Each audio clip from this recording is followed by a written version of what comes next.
Bonjour, alors je vais commencer par vous mettre la vidéo de nouveauté qui était en stand-by que j'ai enfin réussi à récupérer.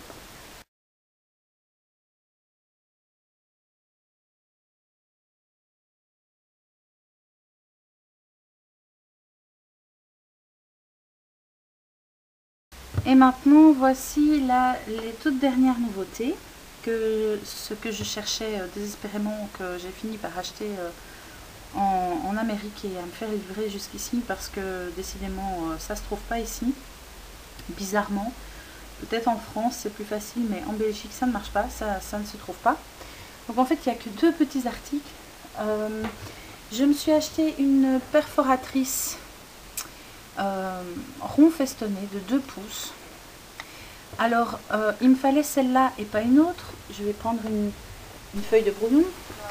Voilà, donc je disais, je me suis acheté une perforatrice, un rond festonné de 2 pouces, tout simplement pour faire des ailes, entre autres, de hibou. Parce que comme vous le savez, si vous le savez, j'ai le set, enfin la perforatrice Stampin' Up pour faire des petites chouettes, qui est ici, qui est un peu pleine de poussière. Voilà. Et donc pour faire des ailes à cette petite chouette merveilleuse, il faut un rond de 2 pouces, enfin pour faire des ailes ouvertes, hein, j'entends. Et donc il suffit de prendre ce petit rond festonné, on va le plier, enfin le couper normalement, mais bon là je vais pas chipoter, en 4, enfin en 3,5. On va prendre 3 festons en fait du cercle.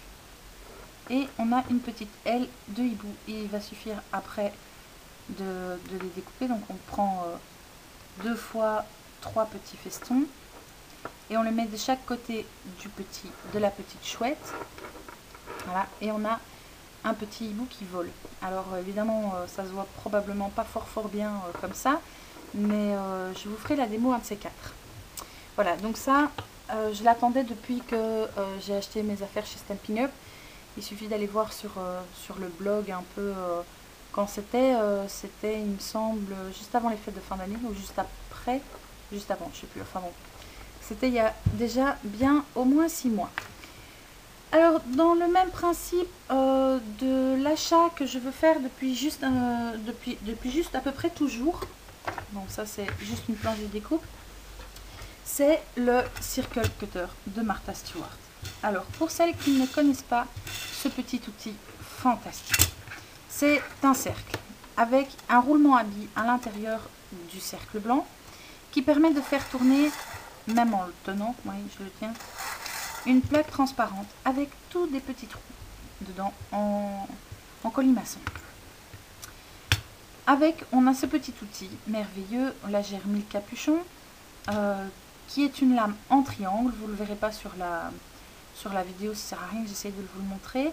Moi j'ai remis le capuchon là parce que comme j'ai des enfants, faut que ce genre de choses soit bien caché dans le fond des tiroirs avec des protections pour si jamais, enfin voilà, donc j'ai remis le capuchon.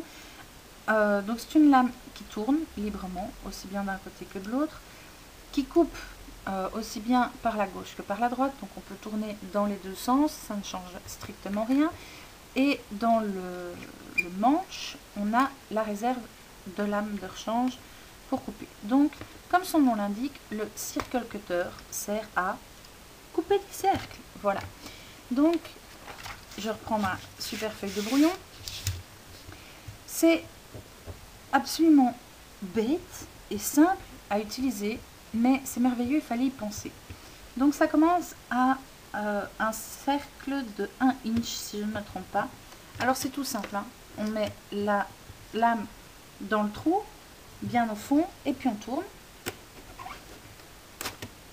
Là, je crois qu'il va me falloir un petit peu, parce qu'en plus là avec mon tapis de coupe en dessous, voilà. Donc on a un cercle, je ne vais pas le bouger, je vais vous montrer un peu sinon comment ça fonctionne. Donc on coupe des cercles comme ça. Maintenant si je veux faire un cadre par exemple, je vais prendre je vais faire un cercle, où est-ce qu'il est, Voilà, je vais faire un cercle de 2 inches. Alors évidemment c'est en inch, hein, ça on ne pouvait pas y couper. Voilà, et puis ici je vais décider que je vais faire un cercle, un cadre tout fin, et je vais venir me positionner à 2 inches 1/8.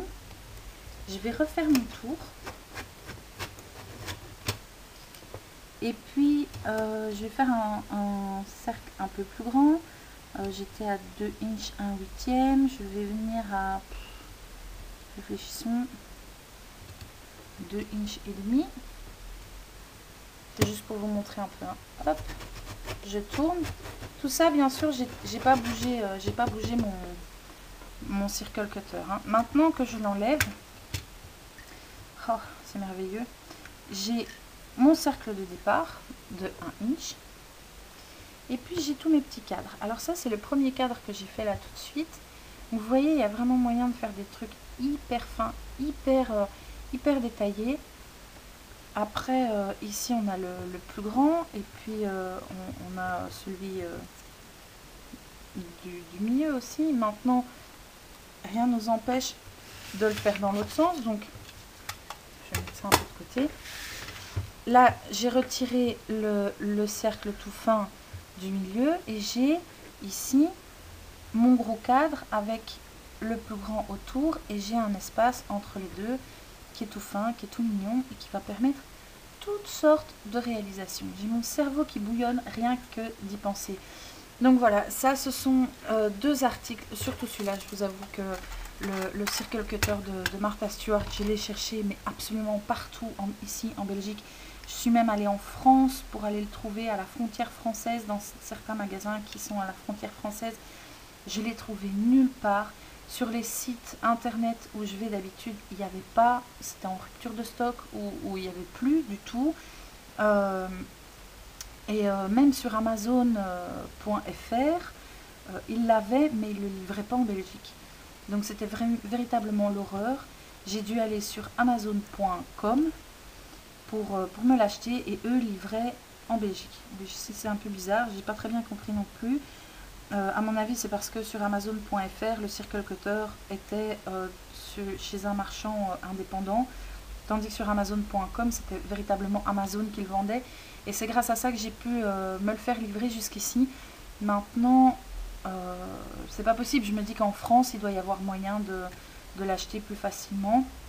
Maintenant, si vous êtes en Belgique et que vous flashez tout comme moi sur un cutter circulaire comme celui-ci, qui est vraiment super simple d'utilisation.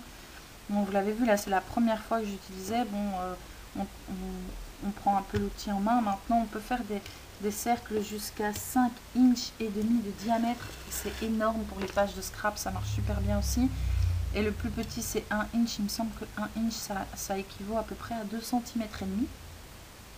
Donc ça en fait c'est tout simple à voir. Il suffit de prendre ma perforatrice rond, voilà, de 2 cm et demi, et effectivement voilà, 1 inch c'est 2 cm et demi. Donc ça c'est le plus petit rond qu'on sache faire, et ça va jusqu'à 5 inch et demi. Ça, je suis incapable de vous dire combien ça fait en centimètres, mais toujours est-il que c'est vachement grand. Donc voilà, j'attends ça depuis bien trop longtemps, et je suis hyper contente de pouvoir enfin me dire que ça y est, c'est fait. Je l'ai. J'espère que ces nouveautés vous ont plu.